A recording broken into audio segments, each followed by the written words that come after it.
The Pulsar is Bajaj's strongest brand in the recent past. And unlike some of its siblings, it isn't notorious for discontinuation of models. But what worked for the Pulsar? Well, it came at a time with just the right styling, just the right performance, and just the right engine noise that budding motorcycle enthusiasts were looking for. But today, the new age Pulsar buyer is more mature, he's more discerning, and he's spoiled for choice. So what Bajaj has done now is introduce the RS. This is the new age Pulsar for the new generation.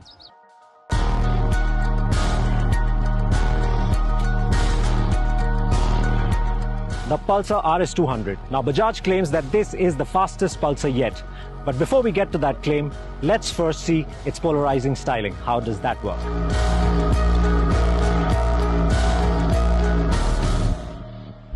The RS is based on the 200NS.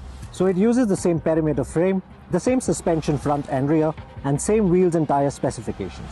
In fact, some of the styling has also been carried over. The fuel tank is the same as the Pulsar 200NS, and so is the switchgear and the instrumentation. What's new though is that multi-piece fairing, the projector headlamps, and those oddly placed and shaped rear LED tail lamps. The tank cover is new too, and so are the side and tail panels. Overall, the RS200 is a busy design. There's just too much happening here to actually call it pretty. But it will draw glances, that's for sure, even though not all of them may be appreciated.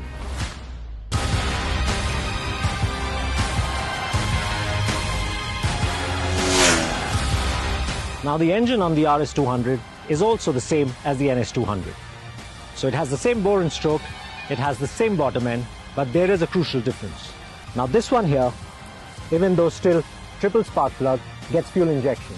So the throttle response is crisper and the performance overall feels better. There's also another one big difference. Actually, it's not very big because the horsepower is increased, but only by 1 PS. Now the RS, thanks to the fairing, the fuel injection, the new exhaust and the ABS unit, not to mention those tail lamp mounts, is 20 kg heavier.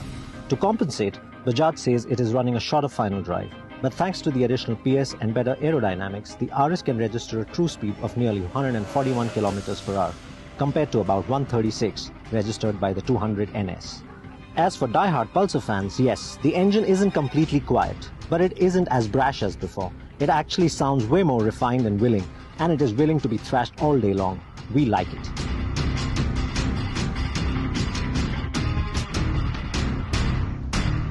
Now here's the thing.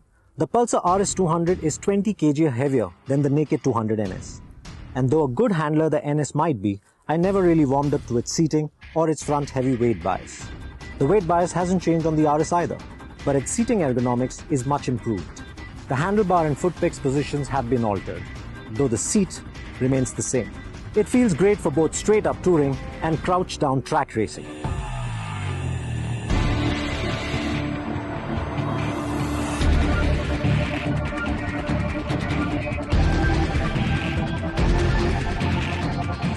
And the handling is the real surprise here. It's so poised and alert that the RS never really throws a tantrum, no matter how hard you chuck it into a corner or ask it to make quick direction changes. There's good feel from the chassis and the front end, and those MRF tires, though the same specifications, are super grippy on the RS. Not once did the MRFs feel short on grip, even with the foot pegs of the RS firmly grounded in tarmac. Now I don't like the styling of the RS200 too much. And I'm also not a fan of the added weight that it comes with. But when you ride this bike, you know that it's complete. Now this goes up against the likes of the R15 and the CBR 150R. And compared to those motorcycles, the performance is really, really good. Actually, it's much better. But when it comes to the handling, both the R15 and the CBR are better. But as we've seen on the track today, the RS200 is no slouch either. It is actually quite enjoyable. And then, for 1.3 lakh rupees, you also get ABS. Now when the bike was launched and the price was announced, I never thought I'd say this, but this actually makes for good value.